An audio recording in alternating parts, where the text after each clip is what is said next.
Hello everyone! I've been wondering recently, how was PSO2 back when it launched in 2012? After all, PSO2 is very beloved by fans, while NGS is struggling to satisfy them. Fortunately, Sega has been archiving all of their monthly update posts, so this video series is possible. I'll be recapping 6 months at a time, as this lines up nicely with the NGS major updates, which the game's content schedule is centered around. So, without further ado, let us jump back to the days where Jump action was a selling point and see firsthand how much content PSO2 launched with. For PSO2, we'll look at updates from July 4th all the way to January 2013. For NGS, we'll do the same, looking at the game from its launch back in June 9th all the way to the first major content update, Sandstorm Requiem. Before we start, I must unfortunately disclaim that some data might be inaccurate in a few places. The Akashic records are unfortunately incomplete and many fan wikis didn't keep track of the implementation date of all the things, so I apologize for any mistakes that might happen throughout the series. I'll try to point out where the inaccuracies might occur as much as possible. Additionally, there is a big difference in how each game handles content updates. I'll explain that in detail once I'm done talking about each update. The day is July 4th and the game officially launches on PC in Japan. On launch, we only had 4 areas to explore. In terms of bosses, we had 7 of them at launch.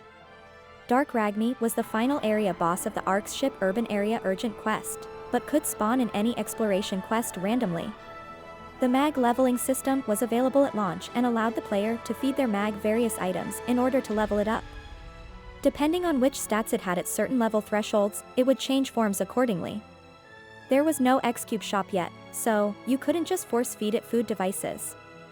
That item was exclusive to AC scratch tickets. There were 3 classes available at launch: Hunter, Ranger, and Force. The 3 of them wielded the same weapons as their NGS counterparts, with the key difference being that Gunblade was available for all classes.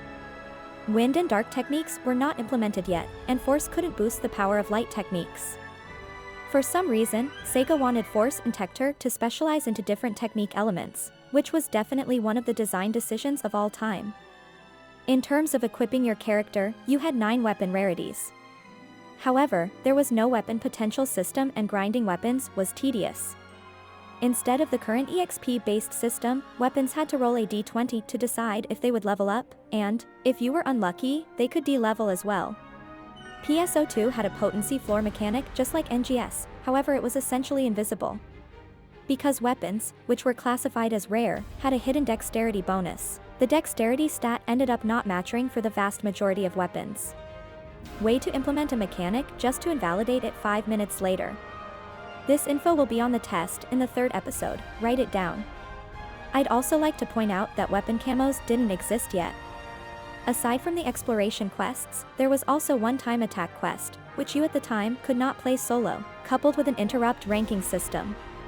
Interrupt rankings are similar to our current ARC's records. They'd be weekly leaderboards, which would keep track of things like who opened the most red containers, who had the fastest clear on a time attack quest, or who had the most visitors in their personal quarters, which were also available on launch.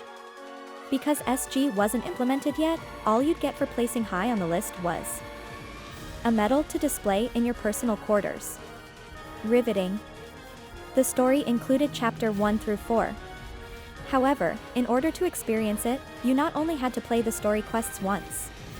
You also had to replay them multiple times, because the player has bullshit time-traveling powers. But if that wasn't enough, you had to also go through the tedious Matterboard system. Just looking at it makes me have Vietnam flashbacks.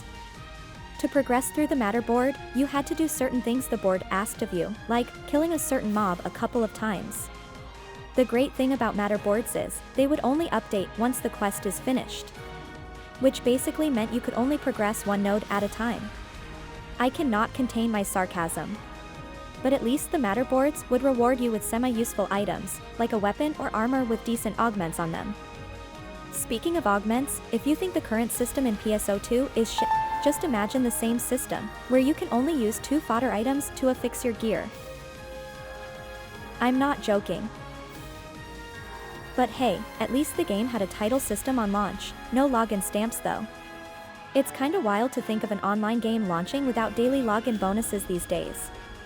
To finish off the launch of PSO2, we had the AC Scratch ticket, Happy Wedding, giving us very nice wedding outfits. I'd like to point out that the character creator was much more limiting back in the day. For example, we didn't have outerwear, basewear, or innerwear. To put it into NGS terms, all we had was set wear, and we couldn't remove ornaments either. Our accessory slots were also limited to 2. You could really feel the PlayStation Vita limitations creeping in, despite that version not being available on launch. 2 weeks after launch, the game would receive its first content update. The underground tunnels would release with new automata enemies, Tranmizer, and Big Varder boss enemies. Additionally, new client orders would be released, but they'd be copy-pasted from the previous regions, just adjusted for the new area. I won't be mentioning client orders being added again for that reason. To top this update off, we'd receive a new AC Scratch ticket. It's summer, it's a festival, giving us Japanese summer festival outfits. You'll notice throughout the series that PSO2 was much more Japan-focused than NGS is. 2 weeks later, on August 1st, Fong Banser and Fong Banshee would be added as random bosses to the Forest Exploration quest. Additionally, we would get the Summer Lobby throughout August, and Rappies would change their appearance to Summer Rappies. We wouldn't receive a seasonal urgent quest yet. It's not written on the website if we did. Lastly, we get the Summer Vacation AC Scratch ticket, bringing us the joy of wearing a bikini in a video game. This month was definitely light on content. After all, the players were more than busy with the time-gated content. You guys have no idea. Nowadays you just talk to Coffee and she hands you everything immediately, but back in the day, you had to work for everything. Do you want to unlock the hard difficulty?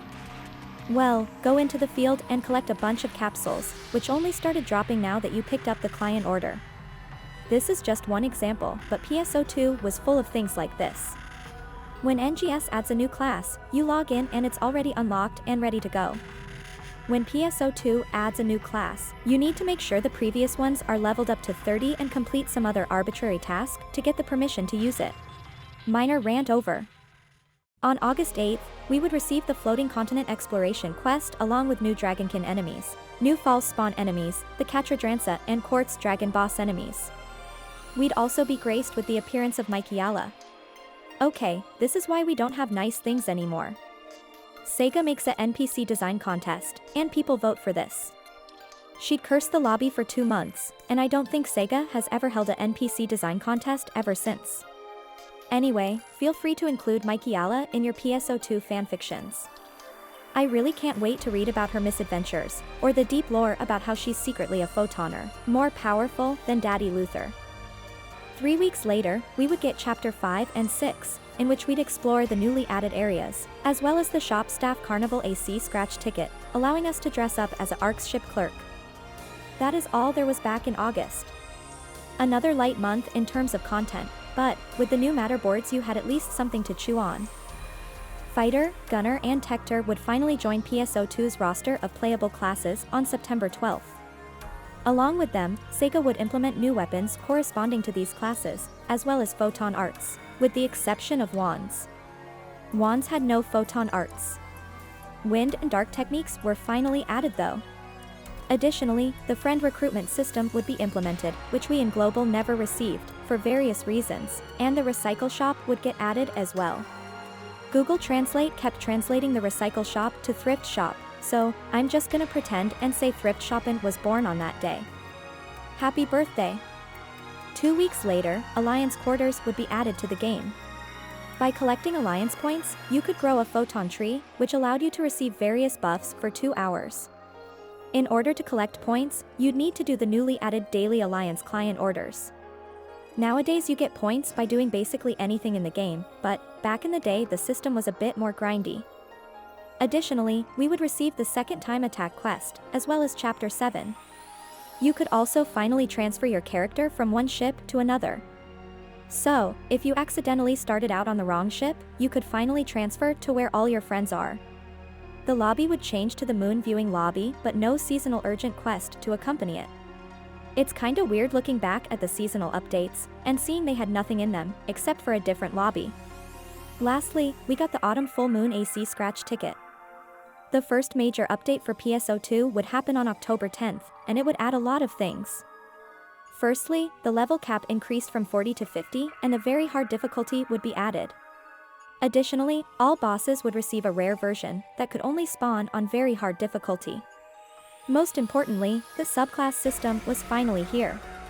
Not a single skill was main class exclusive yet, so you could go crazy with that system.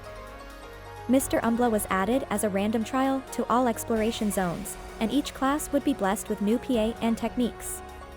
Additionally, 10-star weapons would finally arrive, which meant there was more gear to farm for. 2 weeks later, the lobby would receive a Halloween makeover. Trick or Treat, the first seasonal urgent quest, would finally arrive. To cap things off, we'd also receive the Halloween Night Party AC scratch ticket, giving us very spooky costumes. On November 7th, a new area was added, the Nefarious Ruins. With it, we would get the new Wilgarda and Zeshrader bosses. We would also finally receive the X-Cube and Photon Drop systems. Overleveling was finally a thing, and would reward you with X-Cubes, which you could use in the X-Cube exchange to get some goodies. This would make farming and grinding weapons much more enjoyable. However, you couldn't recycle 10-star weapons for X-Cubes yet, so overleveling was the only way of getting them. 2 weeks later, Chapter 8 was added, setting up the arrival of Dark Falls Elder the following month. And this is something I'm not 100% sure of, but I assume Falls Hyunal was added for all exploration quests as a random encounter. After all, he would appear in the story by now. The lobby would take the Arc Ceremony appearance and be accompanied by the AC Scratch ticket, Flag Ceremony. Apparently, November would be this fake Arc's holiday. I'm not sure if it was ever explained in the game itself. On December 5th, the second major update dropped. Rare weapons finally received potentials. With just a couple of photon spheres, you too could reset your weapon grind level back to 0 when leveling potentials.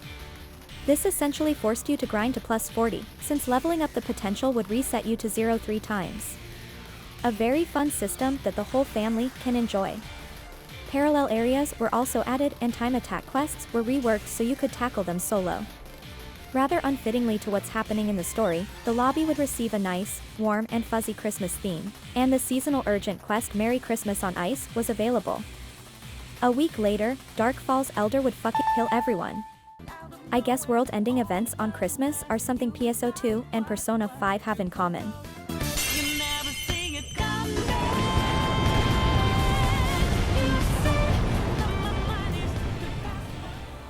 The urgent quest was split into 2 parts, 30 minutes in which you try to kill as many false arms as possible and 30 minutes in which you try to dispose of the main body. It would be the first time we'd receive an urgent quest that focuses on a single raid enemy, and would shape the future of urgent quests to come. On December 26th, we'd cap off the year with a Happy New Year Wishes AC Scratch ticket, and on January 1st we'd receive the New Year Shrine lobby, in which you could interact with the shrine to get your fortune read for the new year. It wouldn't have any gameplay effects, of course. This is where the timeline gets a bit muddy. Because of the PlayStation Vita open beta, the archives on PSO2's website skipped 2 months, so I can only assume what happened in January. I do know for sure that the abduction system was added on January 9th. This system allows you to be abducted to the Darker Den upon trying to start a time attack quest. In case you didn't realize, time attack quests were basically the endgame of PSO2. Time attack quests and the interrupt rankings were the sole reason you grinded during episode 1. Upon an abduction, you'd have to fight your way back to an LZ in order to get rescued. If you successfully escaped, a clone of your character can spawn in single-party areas of other players on your friends list. It's a very convoluted system, and back in the day most single-party areas were just the boss room. And we've reached the cutoff point. That was the first 6 months of PSO2. Now, let's inspect New Genesis. The day is June 9th and we're introduced to the Elio region. This region came with 3 combat sectors, 5 exploration sectors, and 11 trainee quests, split across 8 cocoons and 3 towers. The region launched with 11 boss enemies, spread across 7 dolls bosses and 4 altars bosses. I will not count formers here, as that's unfair towards PSO2. We will only count original bosses for NGS. The game only launched with just one story chapter. However, NGS would have 6 overhauled classes and more gameplay systems available on launch compared to PSO2's launch. The level cap was only 20 and you could reach it very quickly. Additionally, the new multi-weapon system as well as the preset skills system would be available. The preset skills system was definitely one of the design decisions of all time. Character creation was expanded. Many gender and racial barriers were removed and finger movement was added. Augmenting equipment was streamlined a lot. Not only was applying augments easier now, the augments would multiply damage instead of increase stats. This is very important because in PSO2, different stats boosted different things, confusing new players in the process.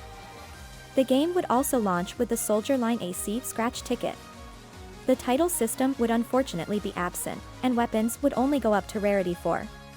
We also didn't have an equivalent of interrupt rankings, or time attack quests, but you could argue that getting a fast clear on the trainee quests filled that role a bit, since they actually track your personal best time. All urgent quests scaled with the amount of players, so clearing UQs as fast as possible by yourself was also an activity you could indulge in. 1 week later we'd get the SG Scratch, Passionate Spirit, giving us outfits worn by NPCs in the story. A week after that, Gigantics would finally spawn in exploration sectors. They are tough enemies, which would only spawn during bad weather and require a lot of effort to kill. We would see another AC Scratch ticket, Wedding Celebration. A week later another AC Scratch ticket, Oracle Renewal Collection. Now, I'll get ahead of the meme and address the AC Scratches in NGS. Yes, there are a lot of them, but I'll excuse at least the Oracle Renewal Scratches because they were originally meant to release sooner. On JP servers, the graphics engine update came before NGS would launch, and as a result they got the Oracle Renewal Scratches in that time period. The global version didn't have this. We received the graphics engine update and NGS on the same day, and as a result, these scratches had to be re-released. Otherwise, it wouldn't be fair for global players, right? Don't worry though, Sega made sure to release too many AC scratches even if we excuse the Oracle Renewal ones. On July 7th, we would celebrate the 9th anniversary of PSO2. All enemies in Alpha would drop seasonal points which you could exchange for various items for a limited time. The rewards weren't great, but at least farming in combat zones felt a bit more rewarding. On the same day, we'd receive another AC Scratch ticket, Sweet Summer. If you didn't have enough things to spend your money on, don't worry, because a week later a total of 4 AC Scratches would release. Emotes Memory, Hairstyle Memory, Accessory Memory, and Weapon Camo Memory. The best thing I can say about them is that they are recycled content, but I really think Sega should have considered them as a gameplay reward instead. It's the 9th anniversary after all. Another week later we'd get yet another AC Scratch ticket, Trainee Line. This one was actually pretty cool since it had outfits loosely themed around the classes. On August 4th, we would see the return of the Braver class, which introduced katana and bow weapons with it as well as vastly overhauled gameplay compared to its PSO2 counterpart. A side story was added to finish Chapter 1, but the Scratch craze only continued as we saw the release of the Sunshine Marine Stars AC Scratch ticket, and the Astute Braver SG Scratch ticket. Now, if the Scratch overload wasn't bad enough, what we didn't know at the time was that the SG tickets would keep updating on top of each other instead of replacing each other. A lot of players felt cheated by that, and Sega had to apologize for their lack of transparency. A week later we'd get the second Oracle Renewal AC Scratch, bringing a few more outfits based on popular items from PSO2. On August 18th, we would be greeted with a new urgent quest, Mining Rig Defense, Elio. The quest would introduce a new boss enemy, Distragas, which unfortunately wouldn't be added as a random spawn to any of the combat sectors. We'd also receive a new AC Scratch ticket, Summer Sky Seaside, and a week later another update to the SG Scratch, Ark's Conductor, giving us Manon's outfit as well as the operators from Central City. September 1st kicked off with the Autumn event, and my birthday. The Autumn event wasn't too different from the Anniversary event however. It was the same deal of collecting points to get a few items. Well, I guess it's worth noting Sega didn't release 4 paid AC Scratch tickets this time. Instead, we got just one, Moonlight Sanctuary, with outfits themed after the moon-gazing season. 2 weeks later, we'd get another AC Scratch ticket, Silhouette of Darkness, with outfits themed after sci-fi ninjas and samurai. Another 2 weeks pass before we get another AC scratch ticket, Oracle Renewal 3, with another set of PSO2 outfits renewed for NGS specifications. October 13th would see the release of the Bouncer class, which introduced soaring blades and jet boots. Similar to Braver, it'd be vastly overhauled compared to PSO2, whenever for better or for worse I can't really tell. I do like bouncing on top of things, but the class never resonated well with me. I need a big hammer in my life, okay? This wasn't all there was to the update however. Battledia Yellow and Purple quests were added. Now, Battledia Yellow is sort of a catch-up quest. It rewards a lot of EXP as well as upgrade materials. Meanwhile Battledia Purple would become the quest people would min-max their gear for. It was a boss rush, featuring 5 gigantic bosses back-to-back, which you can tackle with up to 4 players. This quest would have a HP scaling system, meaning it was possible to clear it by yourself. However, the HP scaling system would favor full parties a lot. That hasn't stopped dedicated players from making it their solo endgame activity, coupled with unofficial leaderboards for solo clears. And honestly, that is great. If the game you love doesn't have enough content, then make your own content. That is how these recent videos of mine got started. The Mission Pass system from PSO2 would return and special scratches also were added. This added a much-needed reward structure for playing the game. The SG Scratch would get updated with Bouncer outfits and we'd receive another AC Scratch, Aerial Defenders. A week later, we'd receive the second last Oracle Renewal Scratch. Almost there, guys. The AC Scratches will slow down, I promise. On October 27th, we'd also get the Halloween event, which came with a web panel event. This meant that ARCs all over the world would collect points, and depending on how many we'd collect, we'd get more bonuses for doing so. This might have not changed the seasonal event drastically, but at least added an element of excitement to it. To cap the month off, we'd also receive the AC Scratch ticket, Monster Masquerade, featuring Halloween-themed outfits. Overall, October was a good month for NGS, adding a lot of systems the game was lacking and could build upon. 2 weeks later, we'd receive the second season of the Mission Pass as well as the Medical Masters AC Scratch, featuring outfits based on doctors and nurses. Insert Hestia here. Another 2 weeks pass before we get the next AC Scratch ticket, Mystical Reverie featuring many fantasy-inspired outfits. And finally, on December 1st, we would get the final Oracle Renewal Scratch. We can finally slow down with the scratches. Thank Deus. On December 14th, NGS would see its first major update, Sandstorm Requiem. This update would feature an all-new region, Retem. It would come with 2 new combat sectors, 4 new exploration sectors, and 7 new Trainia quests, split between 6 cocoons and 1 tower. Yellow and Purple Retem Battledia would be available on launch of the region, and there would be a total of 11 new bosses added. The story would continue with Chapter 2, and 5-star equipment would arrive. Leah May and Ronaldine would finally be added, giving you repeatable tasks, which the game was sorely lacking. Level cap would be increased from 20 to 35, and light, dark, and wind techniques would finally release. Most importantly, the title system would return, giving us long-term goals to strive for. The update was capped off with a new Mission Pass season and the AC Scratch ticket, Mercenary style, giving us outfits that would help us immerse ourselves in the harsh desert environment. And that's our cutoff point for NGS. So, let's recap. Overall, NGS and PSO2 really weren't that much different in terms of content, if we compare them side by side like that. PSO2 was far more modular. This allowed Sega to release a planet unfinished and add new areas later. Basically, PSO2 would drip-feed its content as opposed to relying on one huge update. Overall though, I must say that, making this video gave me newfound appreciation for the content in NGS. Yes, there might not be a lot of quests to do or gameplay incentives, but they still created a huge semi-open world with many unique enemies that are a lot of fun to fight. If you're into taking screenshots, you'd have a stupid amount of locations to choose from. And the improvements to character creation only continued to strengthen PSO2 NGS in being the best online game, in which you can express yourself through your character. In fact, that is mainly why I main this game. This is the only game where I can have this succubus form that looks exactly how I want it to look. I also have a personal connection to it, but that might be a topic for another video. This is only the first part of my recap series. I hope you found this video interesting or fun to watch.